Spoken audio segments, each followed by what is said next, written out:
We live in a rapidly changing world. It's volatile, uncertain, complex, and ambiguous. So, how does one prepare leaders for this uncertain future? Well, my guest today is the Dean of West Point, and he spent a lot of time thinking about this challenge. I think you're really going to enjoy these insights from Brigadier General Shane Reeves. Let's jump in. Well, hello, I'm Cal, and I want to welcome you to another episode of the Intentional Leader Podcast, the place to be refreshed, renewed, and encouraged as you lead yourself, your family, and your team. I'm really excited to share my conversation with General Reeves, the 15th Dean of West Point. General Reeves is an innovative thinker, an inspiring leader, and as a graduate of West Point myself, I wanted to ask General Reeves how the Academy is preparing leaders at such a time of uncertainty. I really wanted to explore his work developing a culture of innovation at West Point. He shares what it was like to interview Elon Musk, including the quality that Elon Musk thinks leaders need the most. We hear from General Reeves on what he thinks is the distinguishing feature of the U.S. Army officer, how you go about developing character. Is that something you can even develop at a school? And General Reeves' top advice to any high school students that are interested in West Point. If you enjoy this conversation, please subscribe wherever you're getting this podcast, whether it's on Apple, Spotify. You can also find us on YouTube.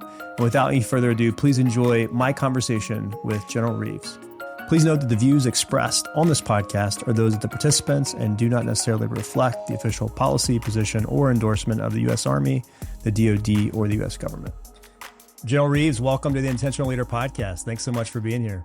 Thanks, Cal. Thanks for giving me an opportunity to talk with you today. As a grad and as a fellow judge advocate, it's really exciting to talk to the Dean of West Point. And my understanding, I learned this recently, your family history goes all the way back to, is it 1892 with West Point? Right. Yeah. So that and it continues. My wife and my son just arrived at his first duty assignment. He's going to his basic officer leader course at Fort Leonard Wood. He just graduated in 2024. And so, yeah, my great-grandfather graduated in 1892. And then I had a number of great-uncles, class 26, 28, 1937. My grandfather was class of 39. My brother, my sister-in-law were 2003. So we've had a lot of us go to West Point. I like to joke that it's the family school. That's where we go. So you're doing a lot as the dean, and it's really exciting. It's innovative. We're going to talk about innovation. We're going to talk about your perspective on this next generation of leaders. One of those innovative things you're doing, just recently, you interviewed Elon Musk at West Point. What was that like, interviewing Elon Musk? It was great. Very appreciative that Mr. Musk came to the Academy. Every year we do an academic year theme, and the purpose of the theme is to help the academic departments and the academic program at least have an idea of what to talk about and what type of speakers to bring in, and help it inform some of the external things that the departments are doing. And so last year's theme was focused on innovation, and it was really hard to believe. I was like, I don't know if I'm going to find a theme that's more exciting than that. And then we did, and it's called The Human and the Machine. Leadership on an Emerging Battlefield.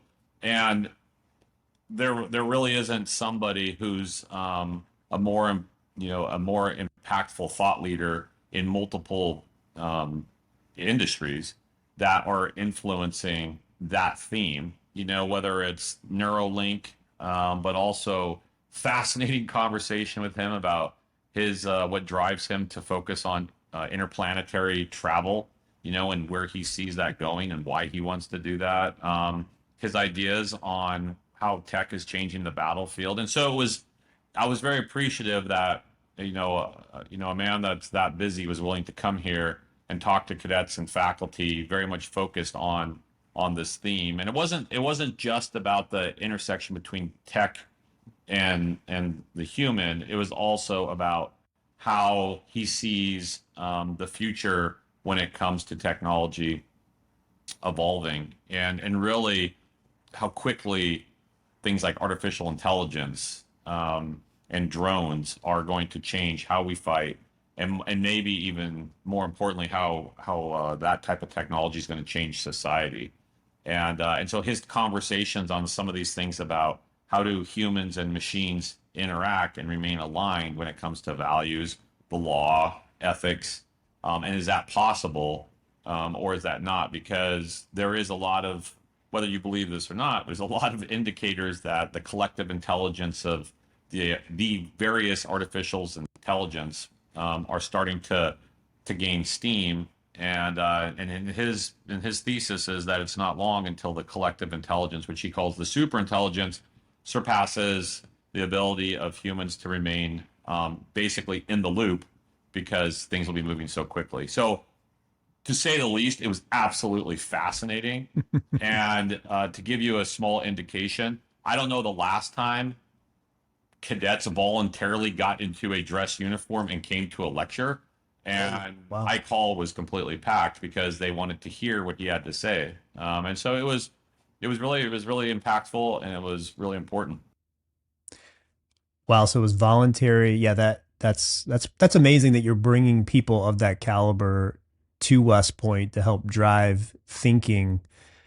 I'm also fascinated as someone who does a lot of interviews that you were interviewing him, that you were asking him questions, that you were preparing in advance of like what do I want to ask Elon Musk, which kind of gets to questions. I know you're obviously an attorney and you Not a understand very the good one, though, value. Cal.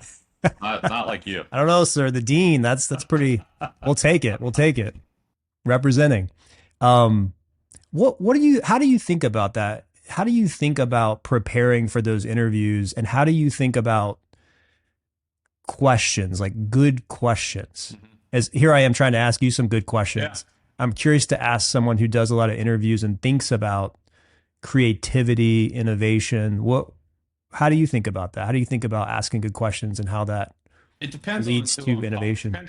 It really depends on who I'm talking to. If I'm trying to at the at to start with, pretty much everything that we're doing at West Point is laser focused on fighting and winning our nation's wars.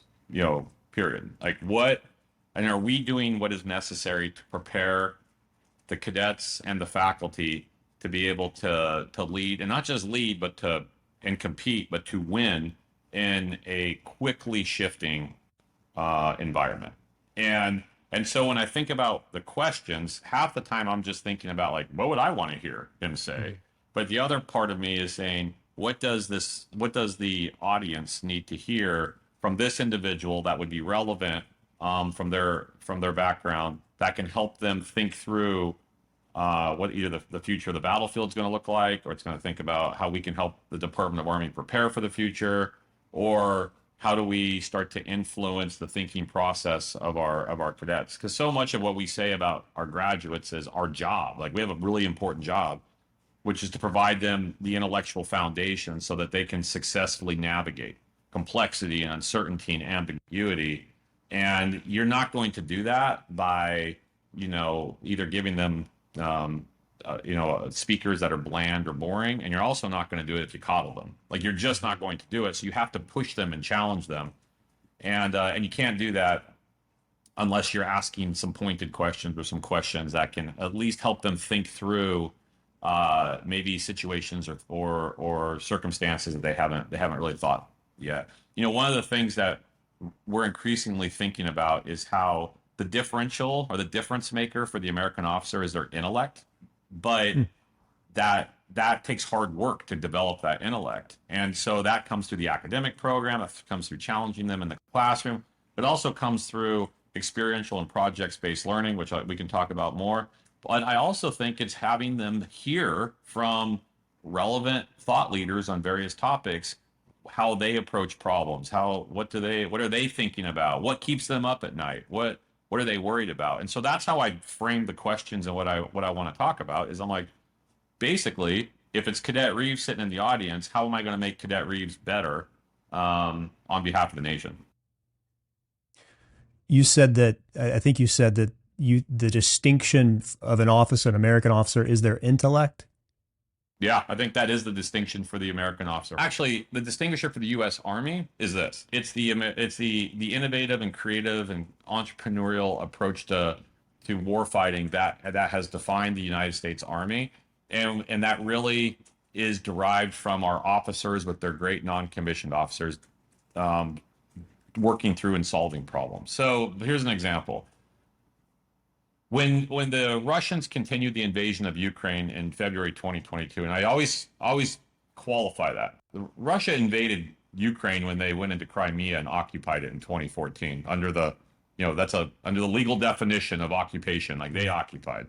Um, but when they continued this more overt invasion in 2022, they were shocked when they couldn't take Kyiv in 72 hours, and they hit resistance, and that resistance is what we would just define as it was inevitable, right? That's just the fog of war that we expect. But it was really interesting to watch how the Russians responded. They immediately were like, they froze. They start calling higher. Their generals and colonels are coming forward to try to regain the momentum, which arguably they haven't. And it resulted, it was just a reversion to tactics from, you would say, probably World War I, right? And so we would look at this exactly the opposite, right? We would sit there and look at our young officers and be like, yeah, of course you're going to hit an obstacle. Of course the technology is not going to work. Of course something's going to break. I mean, you're expected to know those things are going to happen. And that fog of war is a real thing, and that's when you should be at your absolute best. Like, you should be absolutely at your best in that circumstance, and you should look at your NCO and look at your team and go, okay, let's go. We got to figure out a way to solve this problem, because we're not going to fail. We got to accomplish the mission. So this course of action isn't going to work. Adapt really quick, overcome it, and let's go and regain the initiative. And I think you can't do that unless you have the ability to be a critical thinker. There's a big distinction between education and training, right? That's oftentimes lost. Training is something that you do repeatedly to get good at it. Might be land nav, might be shooting a weapon.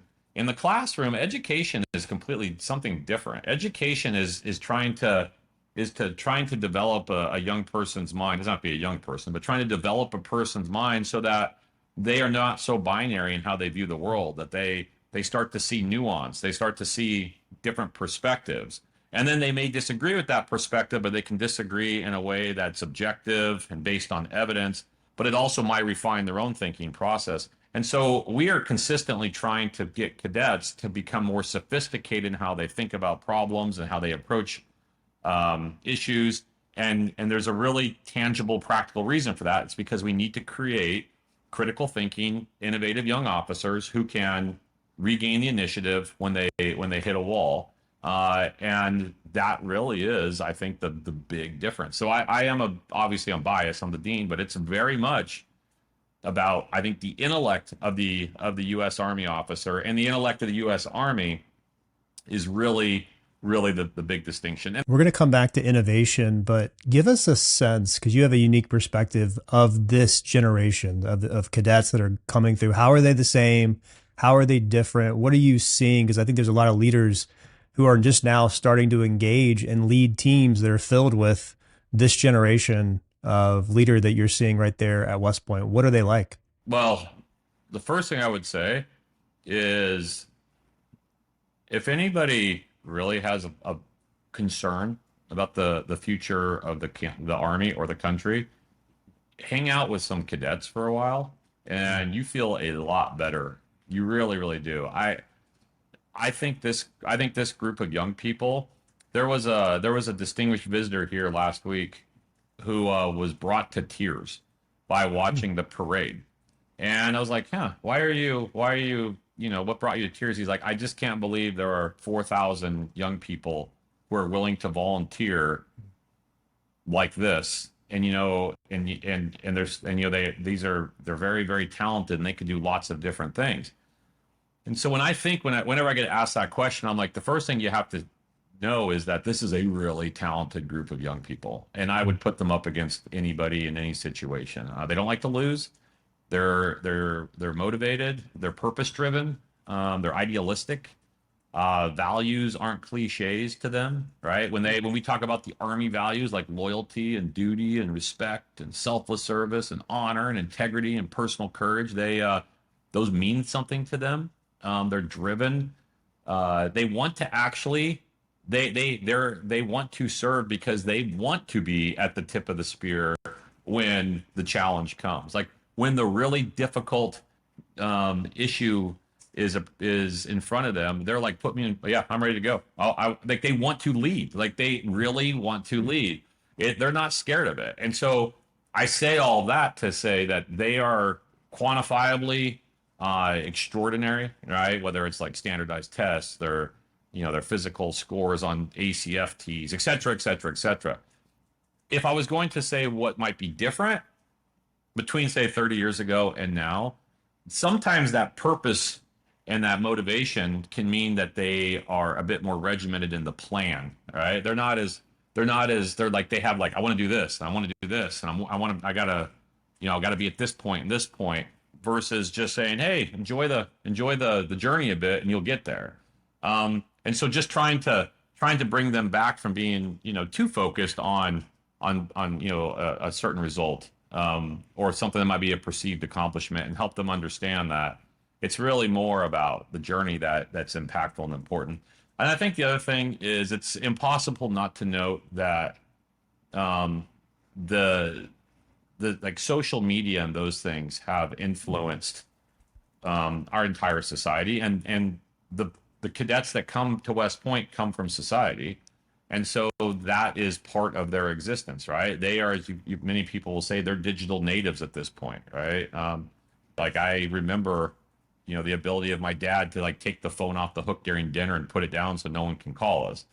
And so trying to teach them how to use technology in a way that supplements and complements either their critical thinking or their abilities as an officer, but not having it supplant, some of the intangibles that come from leadership, like, looking at people in the eye, or holding people accountable face to face, those type of things. So I think tech has changed things for everybody, and I think it's also helping young people realize that it's not the end state that's really going to be where you make your greatest impact. It's going to be building the teams that help everybody get to that end state. It's encouraging to hear that is such an inspiring group. You have a lot of leaders listening, and you also bring a unique perspective on just how to develop young leaders. Mm-hmm. What are some of the key principles that West Point tries to instill? Because for people that aren't super familiar with West Point, I mean, people are having to graduate and go directly to lead a team. There is a little bit of training, but it's pretty typical within that first year or two, you're standing in front of a team of people that you need to be able to lead. So how are you currently training leaders for that challenge? Yeah, so again, I would go with, there's a bit of a difference between educate and train. We do both here at West Point. We do them both very well. One thing about West Point, I say West Point has a kryptonite for everybody, right? It might be math, it might be the indoor obstacle course, it might be summer training, it might be living in the barracks. Who knows? And so I'm biased, but I think West Point provides the best holistic education of a young person in the country, maybe the world, because it's not just about education; it's about development. All right. And so, for example, if you're talking about the academic board has an expert, has a subject matter expert with a PhD that's in charge of our civil mechanical engineering department, for example. But also sitting there is the master of the sword, who's in charge of the Department of Physical Education. And there might be the brigade tactical officer, and a number of other, people that are looking at cadets from different perspectives. And it's really about developing cadets academically, physically, militarily, all on a foundation of character. I mean, that's really the key. Like being a leader of character is something that is essential and critical for an officer to be successful. I mean, it really is. And so I think that when we talk about what we do with cadets and how we develop cadets, it really is 47 months, right? 47 months of developing them through all of these various pillars, and I think that is what makes West Point unique to some extent. It's that you might be You might be awesome at calculus, but I'm not sure how you're going to, take a punch to the face in boxing. How do you develop character? That seems like Yeah. you hear that, but practically speaking, how do you all go about like what does that even mean? I guess character when you use that word at West Point. Yeah, I mean, I think character, if I had to like succinctly break it down, we have these outcomes, which would mean like live honorably, lead honorably, and demonstrate excellence. You could say, you know, things like, how do you respond to adversity? What happens? Are you acting like a good teammate? What is it? What like how are you responding to maybe something that you might perceive as being unfair? Like what is your goal? Uh, why do you do things, right? And I one of the things I've always loved about the Army um, is the culture in the Army. And it's not just West Point. Is like, hey, don't like. It's really it's unsavory to talk about yourself, like to be a self promoter. Just do your job and then let other people talk about you, whether you're good or bad, right? Like, don't if you're pitching yourself, you're an anomaly and you're outside of the bands of what is I think is going to most likely make you successful. And so with cadets, when we talk about character, I mean, we would say, there's the honor code, right?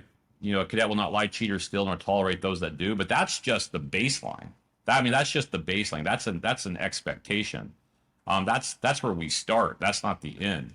And then it's like, and now do you live honorably? Do you lead honorably? Do you demonstrate excellence in all that you do? And then you can break those down into what does that mean. But for me, it's like, really, are you a good teammate? Are you doing your best? Are you positive? Are you doing those things that is going to help the team move in a positive direction?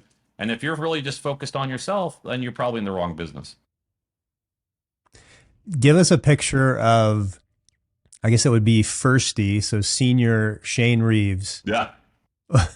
What was he like graduating from West Point, and how is that person different from General Reeves? Yeah, I mean, most historians would compare Firstie Reeves to like Douglas MacArthur by the time he was a Firstie. It's like right in that band of Yeah, yeah. no, no. Uh, I mean, you're in a continuous cycle of learning and getting better, making mistakes. Um, I'm very thankful for the mentors I've had, the bosses I've had, the grace that's been given to me when I've made mistakes. And there've been plenty and plenty of mistakes. One of the things, you know, I worry about a bit is the ability for people to grow while in the Army. I mean, First E Reeves to Lieutenant Reeves to Major Reeves are very, very different people, very with different goals, things affecting you. First E Reeves was significantly more focused on like, hey man, I got to get my two trunks into my car, and I'll worry about tomorrow in the morning. Versus Major Reeves is like, oh my gosh, my wife's home with two kids and I'm in Iraq, right? I mean, these are so you grow and you develop, and I think that we would be wise to recognize that you're not a finished product at any point in time, and that you let people develop, and that means they're going to make mistakes, right? And if you aren't willing to let people make mistakes, the organization is going it's going to become risk adverse, and you're going to incentivize a certain type of behavior, and you're also going to drive away a certain type of person. And bottom line, we're not going to win like that. It's just not going to happen. I mean, that's a great way to run a company into the ground, if you ask me. Right? You got to have some people that are going to take chances. They're going to make mistakes, and you got to have the ability to be like, "Hey, that was really stupid.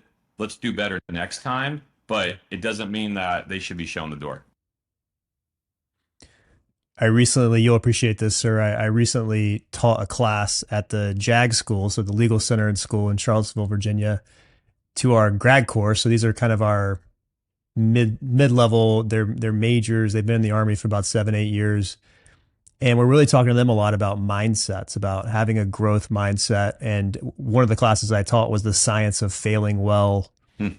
And as I was preparing for that class, one of the articles I read was kind of having like a failure resume That's and thing. going through each of your failure, like some of your big failures, and writing them down, and then writing out what did you learn from that. And as I was going through that practice, preparing for the class, a significant number of my failures were either at West Point or right after West Point. I even remember when I guess I would have been a firstie company commander coming out, and I think I overslept and I didn't shave. And I remember my TAC officer, who's kind of your mentor, he was like, Cal, you gotta shave every morning. I was like, no one will notice. But always I think about that now. So it's just interesting how our failures end up being if we allow them to be, end up being these learning moments. What are one or two for you that like really stood out as key learning moments?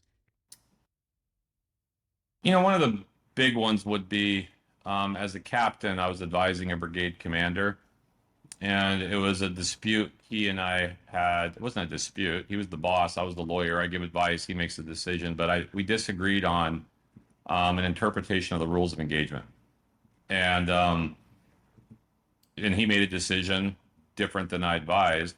And I think the way I went about it was really bad.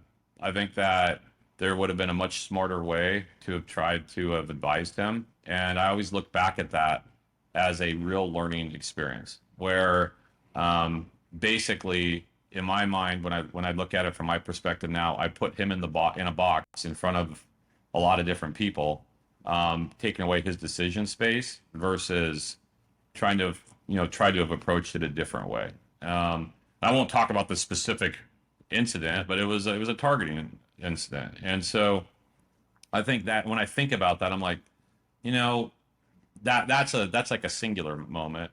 Most of my others are usually, failures of mine that come, and that happens all the time. Failures of mine that come about because of how I approach someone in a moment of irritation or anger.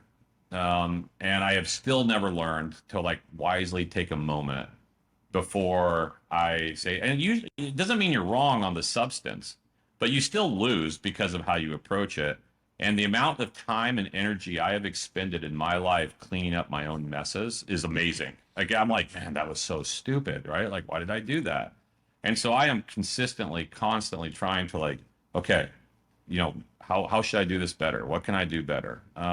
I will tell you, the fatal flaw, or it's not the fatal flaw, the you know the unforgivable sin at West Point. I think it's in the Army is an unwillingness to try, right? The unwillingness to get better. When you are pushed to do something and you don't, and you're unsuccessful, it's how do you respond to that, right? If you get up and go, all right, I'll go at it again, and hopefully I can do a better job tomorrow, and I will, I'm gonna go until either I make it or I fail. But it's not going to be because I quit, right? That's the unforgivable one. When someone goes, and we see this with cadets, when a cadet says, "I'm not trying," then you're at the wrong place. But I think the Army is a really awesome organization because as long as you're trying to do your best and you're putting forth the effort, and you make those mistakes, then you'll be okay. And that's something I really, again, I appreciated. My brigade commander and I had long talks afterwards about how things could have gone differently, and I think I grew immensely from his mentorship and willingness to, not fire me on the spot. So the brigade commander addressed the way you had reacted. Yeah, yeah, we Okay. talked about it. We were very close there. We were very close. We spent a lot of time together in a lot of austere places, Mhm. and we had many moments of conversations, and I appreciated his both his candor, but also his trying to help me become a better person, but also a better advocate. And understanding some of the nuances when you're advocating. Friend, I hope you're enjoying the episode. I want to take 1 minute to tell you about a product that I just created that I'm really proud of, and I think it can quickly help you get true clarity in life. In our 21st century social media comparison FOMO world, it's never been harder to cut through the noise and prioritize what matters most. But if you can get crystal clear about your deepest desires and how you want to spend your time, that clarity is a superpower in the world that we live in today. And that's why I created the Discover Your Core Values mini course. In this short on-demand course, I walk you through a proven process to help you discover your unique core values and how to make them practical for daily life. This course will make decision-making easier. It'll give you more courage, and it's going to help you have more peace as you say no to things that are not your highest contribution. If you're interested, you can get immediate access at calwalters.me/course. There you can purchase just the course, or for a very limited time, you can purchase the course and a one-on-one coaching session with me. This is a great way to invest in your future. I hope to see you in the course this week. Now back to the episode. That's really interesting too, because I've been talking to people that work with you, people that know you, and just kind of, hey, what stands out to you about General Reeves? And one of the things that several people have mentioned is your energy, of course, but also just you being someone who is high support, but also high standards. Someone who gives them both. You know, you give them the resources, you take down barriers, but then you also want to make sure we're moving towards a compelling vision. So let's talk about the vision that you see for the Army and the U.S. What do you see as some of the biggest threats on the horizon that you're trying to prepare leaders for? Yeah, I thought about this one a bit, Cal. Let me start with this. Geopolitically, right? Um, Back to Ukraine. Can you imagine, like 10 years ago, talking about a war in Eastern Europe where there's probably 1 million+ casualties? I mean, British intelligence, which is open source, is saying that the Russians have probably hit 600,000. Combat. That doesn't include desertions or paramilitary groups like the Wagner Group. Ukrainian casualties aren't as well, listed, but they're high. That doesn't include civilian casualties. I mean, 18% of Ukrainian territory is occupied and destroyed. The Russians have fired 6 million rounds of artillery, and the Ukrainians 2 million. President Zelensky came out recently and said that they're going to produce 1 million drones by February 2025. I mean, that war is this weird combination of a war of attrition, like a Verdun, and the future happening now, where data is ubiquitous and drones are flying all over the place, and autonomous vehicles are increasing, and electronic warfare is more and more sophisticated, and the space domain is dominant. So you look at that and you're like, that is not insignificant. But you also start to think that the unipolar world, the unipolar world that we've talked about with the the Pax Americana, the United States at the top, I don't think that's really there any longer. I think that we've progressed into this, unfortunately, almost like an axis is forming again, because you also then have to like pivot and think about the Middle East. And it's not just what happened on, we're 10 months into this this war in Gaza following the horrendous attacks on October 7th in those southern kibbutzes.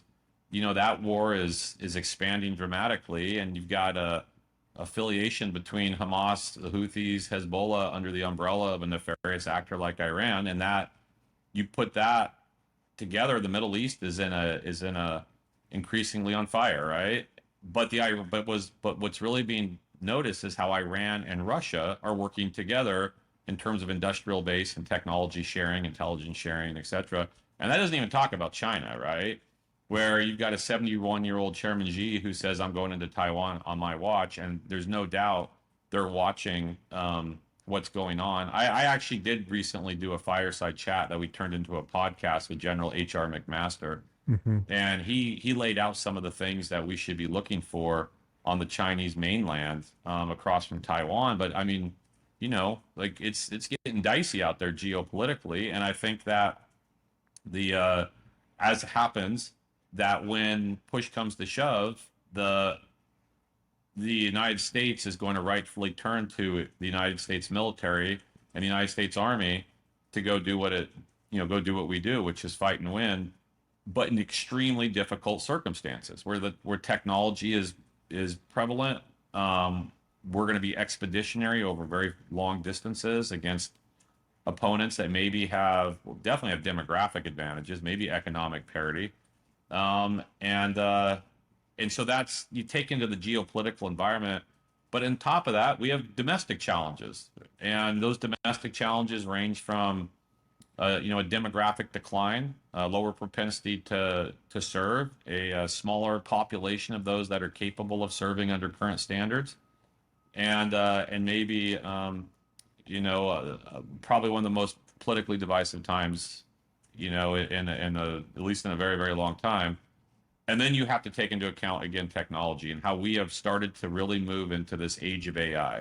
And it's AI is not a fad. It's a game changer, Mm-hmm. right? And how AI is affecting and influencing our decision making and how we approach things, and the speed and lethality of war is only going to increase. And so I could go on for a long time about the challenges Mm-hmm. and how the world is, it's very dangerous. It's fragmenting in some ways. I think alliances matter more than ever. I think the United States Army and the United States military matters more than ever, and I think that we need to be really thinking about how we can best prepare. Now, to talk specifically about lawyers, though, right? I think it's really important for the Army to have lawyers that are capable of advising commanders, and they need to have an operational prism when they do so, right? I think that they need to understand the law of armed conflict, and they need to understand that the law of armed conflict isn't simply focused on the humanitarian side of the equation, but there's an equilibrium and equal balance with military necessity. And Mm-hmm. military necessity allows militaries to go do those things that are necessary in warfare, while also taking into account their obligations under the humanitarian side. And sometimes that's getting lost. That what the law allows, and I think lawyers need to have the courage to advise commanders to help them operate successfully in this increasingly dangerous, difficult environment. And so I could just keep going. I could talk Yeah. about this for a very long time. So my job is, as I think about this, is like, how do we prepare cadets? How do I prepare faculty? And how can I best help the superintendent and the other senior leaders of the academy situate the academy to do its historic job of providing the officers capable of fighting and winning and leading in this environment, but also leveraging so much of the intellectual capital that resides at West Point on behalf of the half of the nation. How do you how do you even begin to confront that problem? Because it seems like it's at least two things. It's preparing for now and for the future at the same time. I mean, one foot at a time, right? Like, yeah, I think you have to. You're not going to get it perfect. I think the probably the most important thing is setting a culture where you're flexible and nimble enough to deal with uncertainty. I mean, if I've learned anything, you've heard the adage that we're always preparing for the last war, right? There's a book called Passion for Leadership. Everybody should read that book. Um, but I don't think it's about preparing for the folded gap any longer, or it's preparing for, peer-to-peer conflict. I think it's preparing. The best thing we can do is prepare for uncertainty, and then creating officers who, when the uncertainty hits, they're like, awesome, man. This is when I'm at my best. This is why I came in the army. Like, I came in the army to deal with incredibly challenging, multifaceted problems, and I want to lead in those environments. And what that war looks like, we might have an idea, but preparation starts with preparing graduates to be comfortable with uncertainty, to provide them the intellectual foundation so that they do have a passion for lifelong learning, that they are curious. The back to the Elon Musk interview, I asked him, I said, hey, give me one attribute like young leaders need. He goes, okay, easy, curiosity, right? Like curiosity, the willingness to study multiple disciplines, read continuously, talk to others, consider alternate ideas, right? Even if you don't like those ideas, but to think about them, and then that is the most important and powerful thing you can do for your development. And I think he's exactly right. I think the emphasis on preparing for uncertainty. Now, that all being said, um, there's this great quote from Douglas MacArthur. Douglas MacArthur was the 31st superintendent from 1919 to 1922, and when MacArthur was brought to West Point straight from the battlefields of France, very young. He was 38 years old when he became the superintendent, and he was brought with a charge, which is like West Point has got to get modernized, right?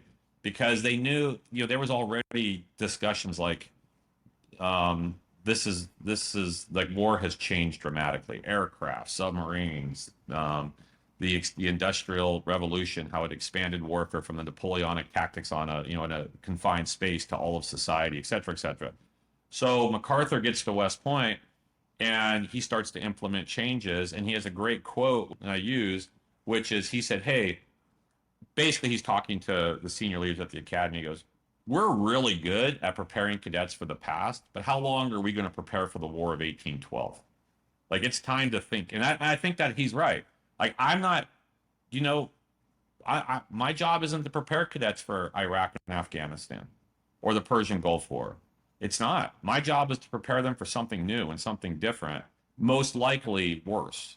And so how to do that is through pushing them in the classroom, challenge, developing them in every single moment we can. There should never be a wasted second in an engagement with a cadet. Not coddling them, not spoon feeding them, and challenging them. Talk to us about innovation. I know you've helped to create the innovation hub at West Point. I know that last year's theme was about innovation. How are you thinking about innovation and creating or helping facilitate innovative leaders? Yeah. So really, when I think about innovation, there's lots of definitions, right? And people throw all types of things out there. Uh, General Gillen and I had a conversation. He's a 64. He's a superintendent, 61st superintendent on innovation, and it really comes down to this: you have to identify the problem, right? You have to develop a solution. You have to integrate that solution into whatever you're trying to fix. And I think the one additional step I've really been thinking about more and more is, can you scale this solution? And it depends on what you're innovating, right? If I'm innovating the academic program, for example, as I stated, we're in this transformational time period where some will say we're moving from the age of enlightenment to the age of AI. Well, I need to figure out a way to educate cadets so that they understand how to use artificial intelligence in a way that doesn't make their critical thinking skills atrophy. Well, sometimes innovation's going backwards, right? Sometimes it's, hey, you know what? ChatGPT is great at writing an essay, but you're going to do an oral exam, right? And there's a lot of ancillary and tertiary benefits to an oral exam. There's presentation, there's being put on the spot, there's being able to recite things off the top of your head. There's some ways to do things. Sometimes innovation doesn't have to be some new cutting edge, whatever. But you have to. But almost always, and people say we're in an innovative organization, they want to jump right to developing a solution. It's like, hold up, what are we actually trying to fix here? Mm-hmm. And what is the problem? And identifying the problem. Otherwise, we're just changing things, but maybe not making them better. So the first thing I think is to identify the problem. And the one thing when I got into this position was it was a recognition that West Point's really, really good in its academic disciplines, but almost like everywhere in higher education or within government, those solutions were those approaches were very siloed. Disciplines, you might focus on a topic myopically through the lens of whatever discipline it was, right? But that's just not the way the world works. The way the world works is you need officers that can basically lead cross-functional teams to do provide interdisciplinary solutions to these very complicated problems. And if you think about, like, I'll give you an example, would be like something autonomous, right? An autonomous drone. I mean, there's an electrical problem, electrical engineering component, a software component. There's an aero component, and there's a lot of engineering. But there's also going to be some ethical questions. There's going to be some legal questions. There's going to be, questions from historians about when you bring new technology onto the battlefield. And what we noticed is that we have this great concentration of uniformed and civilian professors at West Point across this huge spectrum of disciplines, because there's 13 academic departments, there's 37 majors, and if we can bring them together into these teams, we can start, number one, really start to educate cadets through this research model. And I'll give you a great example where that's worked here in a minute. But we also can start to develop a faculty that knows how to work with faculty from other disciplines, which a lot of times academics don't like working outside their discipline. But that's the key. And then what that does is has a nice benefit of that the Army has a bench of experts that they can rely on a very technical or complicated problem when the time comes, who happen to have security clearances. And then what? Now you're solving big Army problems. And those problems can come from the grassroots, from like the division innovation hubs. It could come from the Pentagon, from some of the assistant secretariat level. It could come from maybe some of the COCOMs. I mean, there's this innovation ecosystem, and I think that West Point resides in a really important part of that, because in many ways it's a little bit of the think tank. And so that's why we created the innovation hub, which is to really break down these silos, start developing cadets and educating them in a certain way, building this faculty, solve Army problems. And then I think this is also the pathway to really thinking through how we connect to, for example, the industrial base, right? Innovation primarily on the technical side is taking place in private industry, not in DoD, which is a flip from, say, 40, 50 years ago, where most of it, like a lot of innovation would take place in DoD and would spin off. Think of like the internet. Well, now innovation is taking place mostly in like startups and venture capitalist type companies, or some of the, in private industry, but we need to be able to partner with them. It's going to take all of us to do that together. So the innovation hub is really meant to do all of these different things. And I think it's well on its way, and it's really exciting. And, there's so many different examples. Like I'll give you one from, really, like I would say our theme, right? The human and the machine. So there's cadets that are working on this thing called the automated breach team, and it's in collaboration with DoD. It's very much a projects-based learning experience. So the cadets are doing stuff in the classroom, but the days of like cadets or students just sitting in a class and the professor comes in and they write some stuff on the chalkboard, cadets take notes, go back to the room, study it, and come in and take a test. Like that's just those days, that's part of it, but that's just the foundation.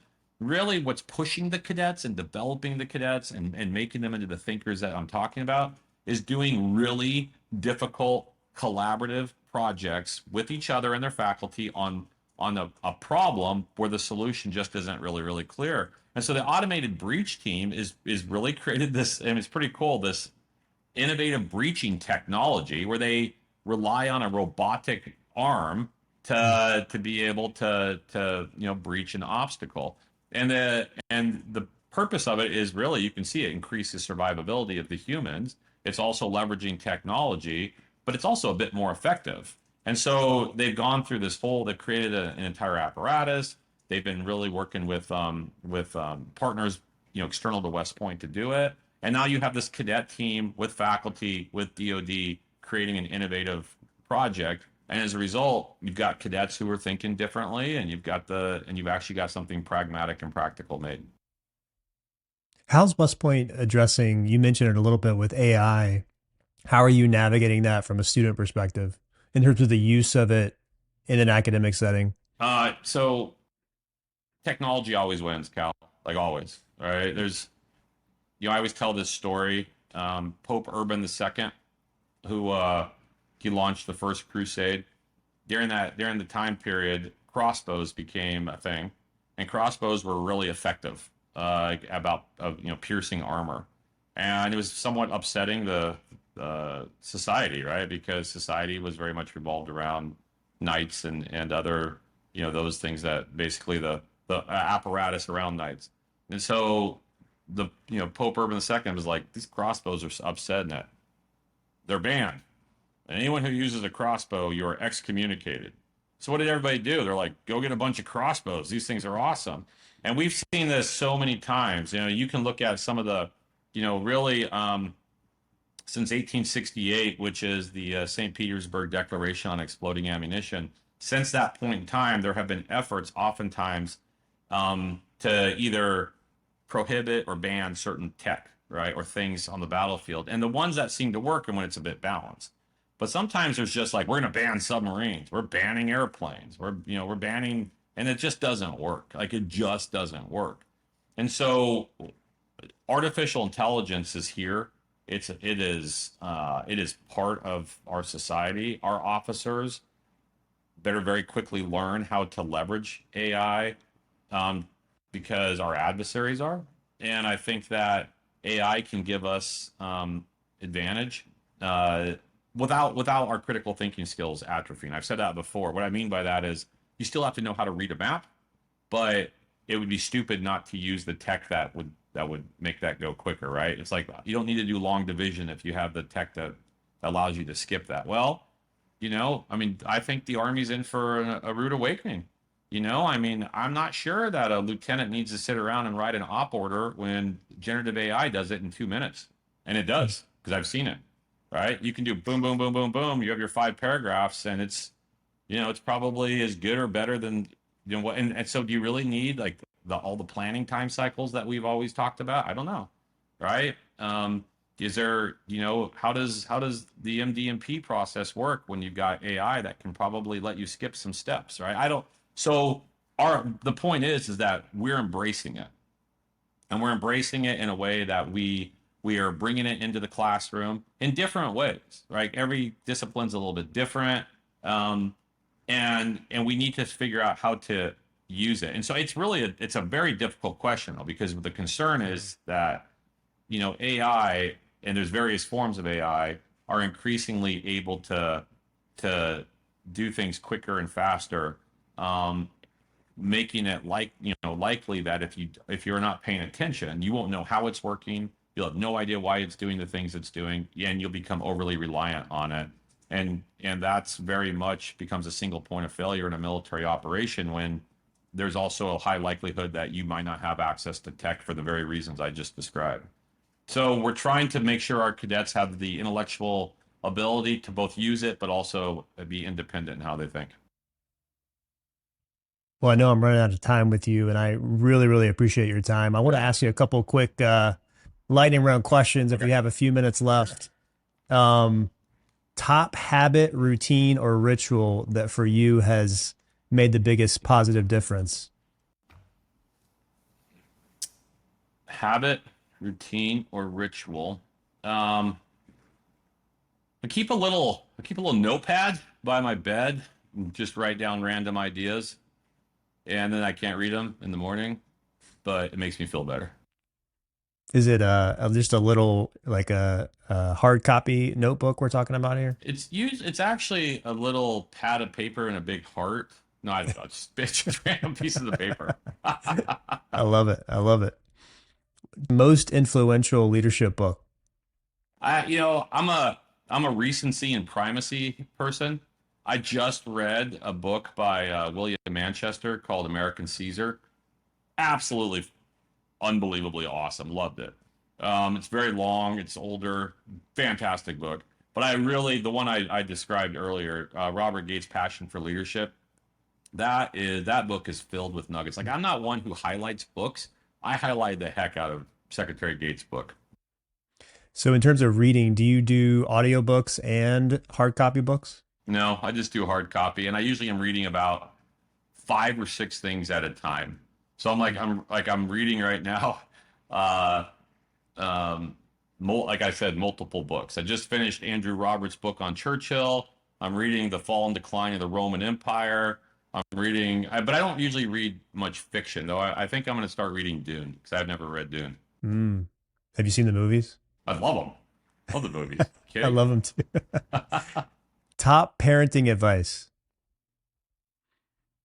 Everybody wants to be dad on Christmas morning, right? When you give out all the presents. Nobody really wants to be dad when it's time to discipline. I think if you really love your kids, I think you need to do both. I think you need to hold them accountable, be honest with them. You know, I don't think it's helpful to tell them they're awesome all the time when they're not. And I don't mean like you have to be the great Santini and be mean to your kid, but I mean it's like sometimes you got to be like, no, actually, you're on the bench because you're not the best. So if you want to, like, you could try harder and you can compete and you can work out. I mean, so I think it's a balance. I think it's a balance of showing love and showing support, but also being truthful and then holding them accountable. Top marriage advice.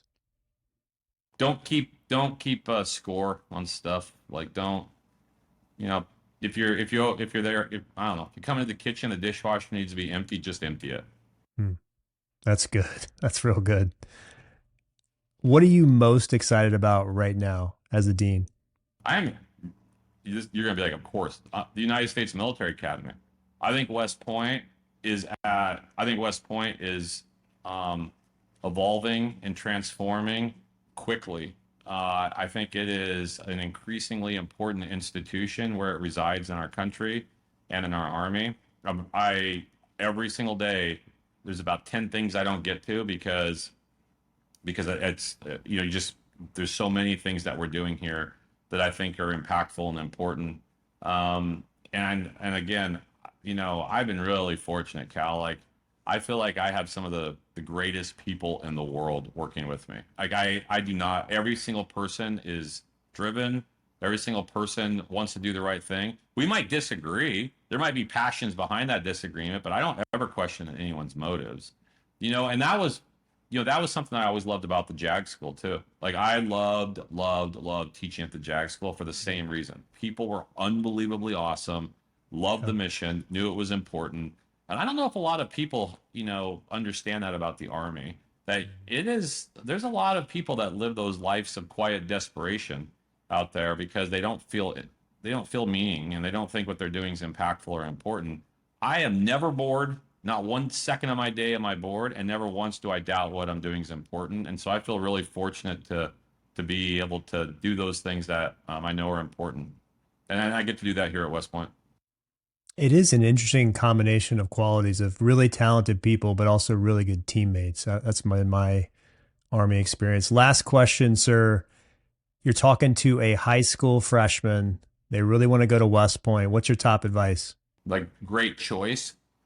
I mean, do you want to go to like there's West Point and there's every other school, and the gap is large. So do everything you can do to come to West Point. And so how do you best prepare? Take the hardest classes, get yourself into leadership positions, play sports, all of those things. The secret sauce at West Point is we like the high achiever in lots of different areas, but you don't have to be the best. You got to be the best teammate. Well, sir, thanks for your time. Thanks for your leadership at West Point. I'll give you the final word if there's anything else you want to tell leaders, but I just really appreciate your time today. No, Cal, I think this. I'm really honored that you gave me a chance to talk. It was great to catch up, and thanks for all that you're doing to try to help make people and leaders better. So thanks. Well, I hope you enjoyed that conversation. A special thanks to General Reeves and his entire team. I really enjoyed getting to hear and learn from how West Point is preparing the next generation of leaders. If you enjoyed this podcast and this conversation, please subscribe to the Intentional Leader podcast, wherever you get your podcast. You can also leave a rating, a review. That really helps me out. And you can also follow me on YouTube. And I am just so grateful for the time that you spent with me today. I hope you go and make this week a great week. I hope you go and lead yourself well. Remember that life is short. Let's go make it count.